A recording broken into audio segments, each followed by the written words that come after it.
Do you have a best friend? Someone you can tell anything to?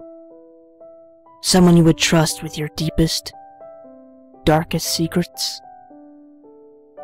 I do. I have a friend I would protect with my very last breath. She, or more like it, I don't really know its gender. It doesn't like to show itself. All I hear is its voice. It sounds like a woman. It is high-pitched and motherly. But I've never seen her. She says that she's scared to show me what she looks like, in fear that I'll stop talking to her. She tells me she lives in between the space in my walls, and that she's there to keep me safe. I've never been afraid of her, not even when I first heard her as a child. I just felt an immediate feeling of safety around her. I've never heard her name, and every time I ask, she dodges the question. Sometimes, if my bed is against the wall, she stretches her arms out, stretching the wall, letting it mold to her as she wraps her arms around me tightly. Not like choking me, but a close embrace. Sometimes, she sings lullabies to me. Now, you may think it scares me, but as I stated before, this entity has been here since my early childhood, and done absolutely nothing to hurt me. I can't say the same for others, though. It may seem like a nice thing to have someone always looking after me, and someone to always talk to when I'm alone. But this is not a blessing. It is a curse in disguise.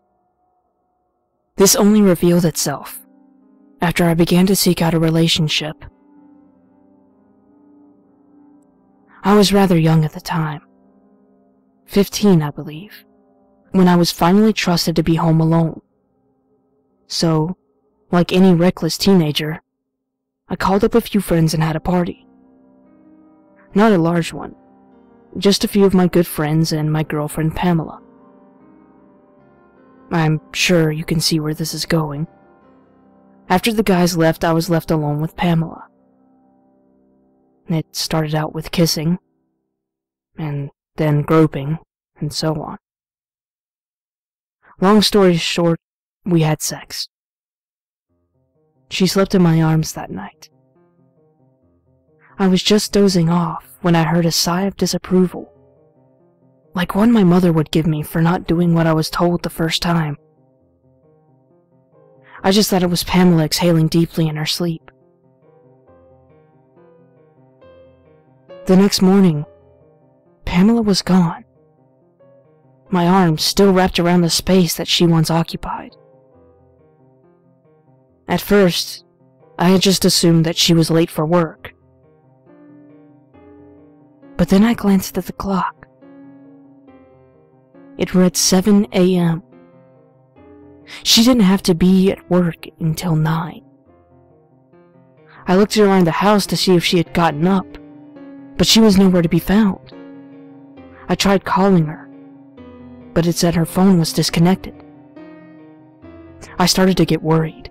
She would never let her phone get disconnected without some kind of warning first. Something was wrong. As I frantically tried to call her parents, the woman in the walls wrapped her arms around me. "It's okay, dear. I'm sure she's fine," she said in a tone that always seemed to calm me. "But the fact that she left must mean something bad." I know, but why would her phone be disconnected?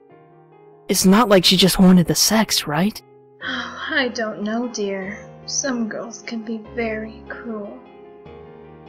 It seems to me she blocked your number and went to go find some other guy to objectify. I was almost in tears at this point, as I realized from my brother's phone the call went through.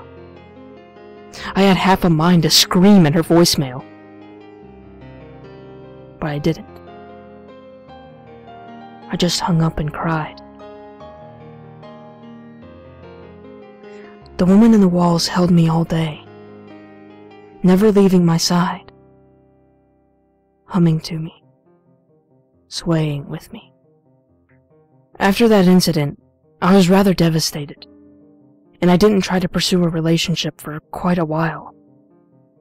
Nor did I bother ever looking for Pamela, as it would only serve to remind me of the mistake I made that night.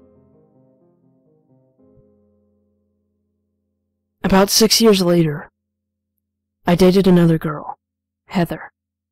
She was kind, sweet, generous, and not to mention absolutely gorgeous. I had known her for years, and I felt like we were meant to be. The day she agreed to be my girlfriend is still a happy memory I can look back on and feel the same excitement I did then. But when I told my friend, the woman in the wall, about it, she seemed sad. I asked her what was wrong, and she just told me she didn't want me to get hurt. I assured her I would be fine, but she still seemed upset. She held me all night that night, frequently kissing my cheek with her plaster-covered lips. The woman in the wall would accompany on my dates with Heather, just outside of her field of vision. I heard her groans of disapproval many times, and later the groans would turn into whispers, trying to convince me to leave Heather, planting ludicrous thoughts in my head. Ideas of her cheating on me with my brother, or that she was always lying to me about something.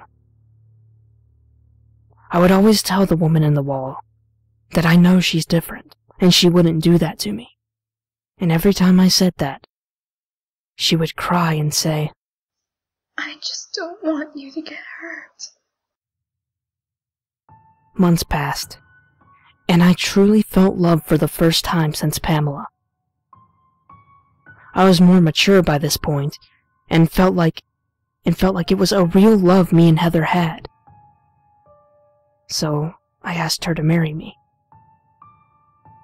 The night I proposed, she happily agreed. I remember being the happiest man alive. I felt like I could run a marathon. I was so happy.